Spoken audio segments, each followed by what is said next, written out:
바로 1년 전, 내일이면 딱 1년 됩니다. 우리 하사 두 사람이 다리를 잃었던 북한의 지뢰도발 수색 7팀이 그 현장에 있었다는데요. 오늘 있었던 일입니다. 김태현 변호사 좀 질문을 드릴게요. 오늘 네. 이제 국방부가 일반인에게 언론에 공개한 거죠? 그렇습니다. 지금 지뢰도발 1주기 기념해서 DMZ 수석 훈련을 공개를 했는데 아마 네. 두 가지 의도일 겁니다. 하나는 우리의 어떤 그런 결연한 국방에 대한 의지들을 북에 보여주고 싶었던 것도 있을 것이고요. 네. 그보다 더 중요한 것은 어떻게 보면 우리 국민들에 대한 메시지죠. 네. 우리 군이 이렇게 DMZ를 완벽하게 장악을 하고 열심히 훈련을 하고 휴전선을 지키고 있으니 국민들은 군을 믿고 안심하고 하셔도 된다라는 일종의 국민에 대한 어떤 메시지를 전달하기 위한 홍보 영상을 공개한 게 아닌가 그렇게 봅니다. 저렇게 DMZ를 직접 공개한 건 굉장히 드문 일 같네요. 드물죠. 지금 저거는 여러 가지 목적이 있을 텐데요. 네. 지금 저 수색팀이라고 하셨잖아요. 네. 우리 수색대가 옛날에 사단에 있는데 지금은 둘로 나눠져 있습니다. 네. 연대 소속의 수색대는 GP에 들어가서 GP를 고정기지를 지키고요. 그다음에 네. 사단 소속의 수색 중대쯤 될 겁니다. 그 부대는 그 DMZ를 쫙 훑으면서 왔다 갔다 하는 진짜 수색 기능을 하는데 그 팀이 작년에 당했었고 이번에 그 팀이 움직이는 겁니다. 그 부대 중에 하나가. 지금 저 친구들이 지금 이 어깨에 마크가 잘 보이는데 일자가 딱 쓰여 있지 않습니까? 저 우리 1사단이고 6.25 전쟁 때 가장 먼저 평양을 미군을 제치고 24사단보다 먼저 들어갔습니다. 그때 들어갈 때 미군하고 경쟁하기 위해서 우리가 전진전진하고 들어가서 전진 부대가 됐는데 네. 가장 강력한 제1사단이 한번 저 시범을 보이는 겁니다.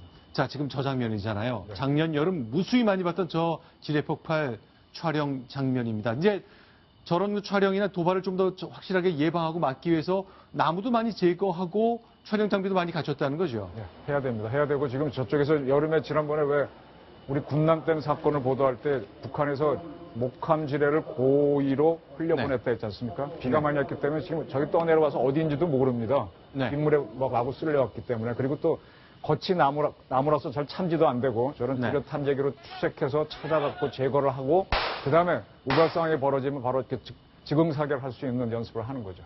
자, 저렇게 이제 단단히 해야 되겠죠. 우리가 작년 여름 아주 중요한 메시지를 얻었습니다.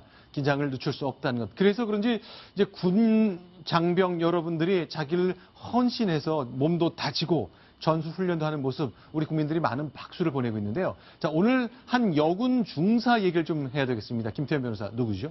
3년 전속 특급 전사로 이름을 올린 분인데 네. 보시면 4명의 군인 중에서 가운데 있는 분, 저 여자분이죠. 네. 특급 전사 이정빈 중사라고 합니다. 네.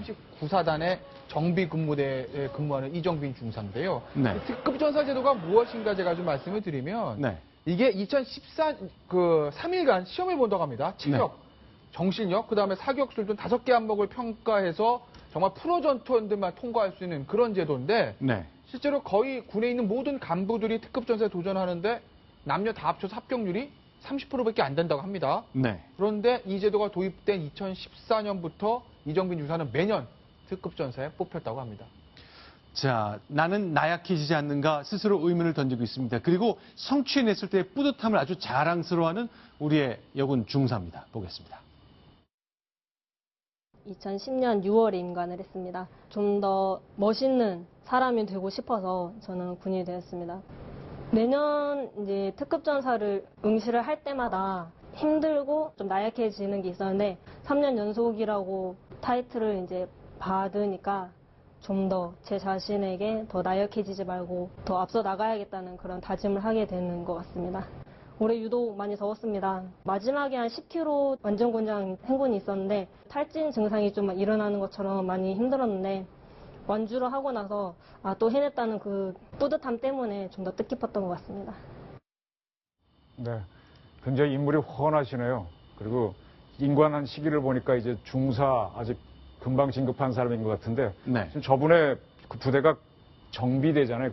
정비 근무대인가요? 네. 그럼 병과가 뭔가 하면 수송 아니면은 네. 정비 겁니다. 네. 일반 전사부대가 아니죠. 보병부대가 아니죠. 네. 그런데도 저런 체력을 유지하는 거는 굉장히 빈틈이 없는 거고요. 네. 아마 지금 39사단이라고 나왔는데 39사단이 어딘가 하면은 경상남도에 있는 부대입니다. 네. 쉽게 말하면 우리 대구에 있는 이 작전사 이하의 후방 부대인데 거기서 저런 특급 전사가 여군이 3번이나 했다는 건 대단한 거죠. 그래서 네. 자, 그런데 저렇게 네. 단단하게 몸을 다진 여성입니다만 이 여군 중사 김태현 변호사 네. 굉장히 행사의 진행도 맞는 모습들이 많이 보이나 보죠? 예, 저 장면은 무슨 장면이냐면요. 39사단 내에 충무 민군 나라사단 공영단이라는 이제 그 단체가 있는데 거기 이제 공동 MC로 활약하는 모습입니다. 그러니까 이 정도로 부대 내에서도 굉장히 열심히 활동을 하시는 분이고, 그리고 2014년부터 간부니까 장병들이랑 면담을 해야 되지 않겠습니까? 그 면담을 좀 원활하게 하기 위해서 사이버대학교 심리상담학과의 군 장학생으로 또 지금 재학 중이라고도 합니다. 자, 이렇게 뭐 일촉즉발한 위기 계속 미사일 도발하고 우리 군은 이제 체력을 다지는 뭐 그런 단면들 저희가 쭉 소개해드렸습니다만 오늘 경기도에 있는 한 대안학교에서 벌어졌던 일 하나 좀 소개해드리겠습니다.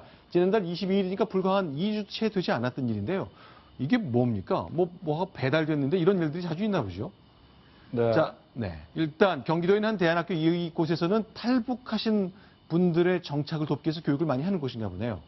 맞습니다. 아무래도 네.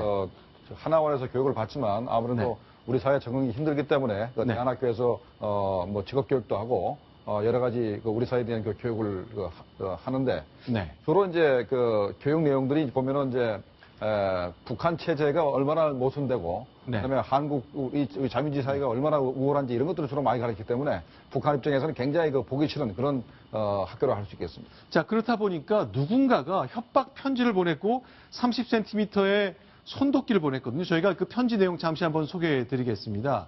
제가 이제 방금 전에 보였던 화면에 있었는데요. 자, 어떤 거죠? 내용을 좀 정리해 주시죠. 예, 그 편지의 내용을 보시면요. 네. 미국은 제국주의다. 네. 미국 찬양 말고 북한 욕하지 마라. 지난달 22일에 보냈던 편지입니다. 교장은 탈북민을 상대로 북한 정권을 비판한 강연을 하지 마라. 네. 반복 활동을 중단하지 않으면 그 다음 말이 사실 조금 굉장히 과격한 말에서 참 방송에서 읽기는 좀 부적절한데 뭐 뒷목을 치겠다. 뭐 이런 굉장히 과격한 내용의 협박성 편지를 보냈습니다. 김정모 교수님, 이 손도끼를 보낸다는 이게 처음 있는 일은 아니잖아요. 아주 여러 번 있었습니다. 네. 황장엽 씨가 살아 계실 때 황장엽 씨를 죽이겠다고 이 피 묻은 칼과 뭐 죽은 쥐를 막 보내든가 황장엽 씨 얼굴에다 막 피를 묻혀가지고 사진도 보내고 그다음에 이제 황장엽 씨가 이제 2010년도 돌아가셨는데 그 직후에는 황장엽 씨가 같이 왔던 김덕홍 씨한테 저런 걸 막 보냈고 네. 그다음에 이제 최근에는 하태경 의원이나 네. 박상학이라고 탈북자인데 북한에 그 대북 전단을 많이 뿌리는 네. 그분한테도 이렇게 암살을 하겠다 이렇게 독침으로 이렇게 암살하겠다는 그런 그 공갈 협박을 계속 해왔습니다. 근데 보통 이런 게 수없이 계속 나오고 있습니다만 수사를 통해서 이 사람이 보냈다라는 거 탁 잡는 거. 처단이라고 쓴 적어 보십시오. 한민국 국방장관한테 갔던 거거든요. 이름도 저기 써 있잖아요. 근데 잡기 굉장히 어려운 건가 보죠. 황장엽 씨한테 그 피 묻은 칼하고 네. 쥐를 보냈던 사람은 잡았습니다. 아, 잡았더니까 그 사람이 이제 통진당 간부였습니다. 저는 제가 그 뉴스를 잘 기억을 네. 못하는데 네. 통합진보당 간부가 보냈던 걸로 네. 확인된 겁니다. 통진당 간부가 보냈던 걸로 이제 잡은 적이 있고요. 네. 나머지 경우는 잡은 적이 없습니다. 아까 했던 여러 사례 중에서 나머지 경우는 이제 잡지는 못했습니다. 글쎄요. 이렇게 이제 결국 다른 얘기를 좀 더 해보겠습니다. 이렇게 탈북자분들이 이제 정착하는데 많은 세심한 배려가 필요한데, 물론 대한민국 국적을 얻은 후에 한국에서 정착하고 싶은 분들도 있지만, 유럽 지역으로 난민 신청하는 분들도 있다 그러는데요. 자, 하나씩 좀 얘기를 좀 나눠보겠습니다. 자, 중국에는 짝퉁 탈북자 학교가 있다? 이건 무슨 얘기입니까? 네, 네. 돈이죠, 돈. 돈의 네. 맛 때문에 그런 건데, 네. 한국에 들어오면 정착금을 주고, 또 네. 다른 나라로 가게 되면은, 거기도 일종의 난민이기 때문에 지원금이 나옵니다. 그런 네. 걸 받고 싶어가지고, 그리고 외국에 나오고 싶어갖고, 중국인들이 네. 한국인이나 조선족한테 한국말, 북한말을 배워가지고, 네. 이제 난민으로 나오는, 그런 걸 가르쳐주는 학원이 있다는 겁니다. 자, 학원이 있는데요. 한국말을 할 수 있는 조선족이나 한족한테 탈북 스토리를 주입을 시켜주는 거군요. 네, 왜냐하면, 네. 그 사람은 지금 북한에 산 적이 없잖아요. 네. 북한이 어떻게 했고, 어떻게 빠져나왔고, 뭐, 네. 이런 걸 쭉 스토리를 다 외워가지고, 이건 거꾸로 네. 얘기하면 간첩들이 여기 올 때, 내가 남한 사회에 들어와서 어느 학교 출신이다 이런 거짓말 하려면 선생님이 누구고 그런 걸 다 외우고 오는 것처럼 그렇게 외워서 온다는 이야기입니다. 근데 이제 이 북한 내부에 있는 브로커가 하나 있는데, 함경북도에 있는 무산 광산에서 일했다는 기록 또는 회령시에는 기계공장에서 근무했다는 이른바 재직증명서 같은 거를 가짜로 만든 다음에 가짜 조선족, 그러니까 조선족한테 북한 살지 않았던 사람한테 쥐어준 다음에 영국이나 스웨덴 같은 데는 난민입니다 하고 손들고 간다는 거잖아요. 네, 그렇게 하면 이제 체류 허가도 받고, 네. 그다음에 한 달에 뭐 수백 불의 수백 유로의 지원금도 받고, 그렇기 때문에 그걸 노려가지고 저렇게 하는데, 과거에는 탈북자들이 그냥 손쉽게 그 나라에 가서 난민 신청을 하고 그랬었습니다. 네. 최근 들어서는 하도 가짜들이 많기 때문에 네. 이제 난민 심사를 굉장히 좀 엄격하고 있는 추세입니다. 자작년인가요? 화교 간첩 유우성 사건이 있었죠. 네. 그래서 그때 유우성 씨가 뭐 민변이 붙어갖고 무죄가 나오고 했는데 유우성 씨가 네. 바로 영국에 갈 때 또 네. 다른 난민으로 다른 이름을 행사해서 갔었죠. 그런 식으로 저분은 국적이 네. 화교잖아요. 화교. 그러니까 북한에 살고 있던 중국 국적자이기 네. 때문에 네. 북한에 있는 화교인 네, 거군요. 북한에 있는 화교인데 또 화교 간첩으로서 탈북자 행세도 하고 하면서 영국 가서 어학연수까지 받고 왔거든요. 그래서 네. 이미 저런 것들은 벌어지고 있는 상황입니다. 그러다 보니까 내가 탈북자 행세라면 난민으로 판정받. 요새 이제 특히 유럽에서는 시리아에서 온 난민들 많이 받고 있잖아요. 거기 가면 사회복지도 훌륭하고 하니까 이왕 한 거 그쪽 가겠다. 뭐 가는 분들도 있겠습니다만 가짜 탈북자가 돼서 만드는 것 중국이 짝퉁의 공장이라고 하지만 이런 것까지 만들어내는군요. 그래서 현재 탈북자 중에서 네. 한국 이외에 다른 곳으로 난민 신청이 돼서 이제 체류하고 있는 사람들이 한 1,100명쯤 된다 그러고요. 네. 한국에 문제가 있는 것이 한국에는 말이죠. 북한 내에 체류하다가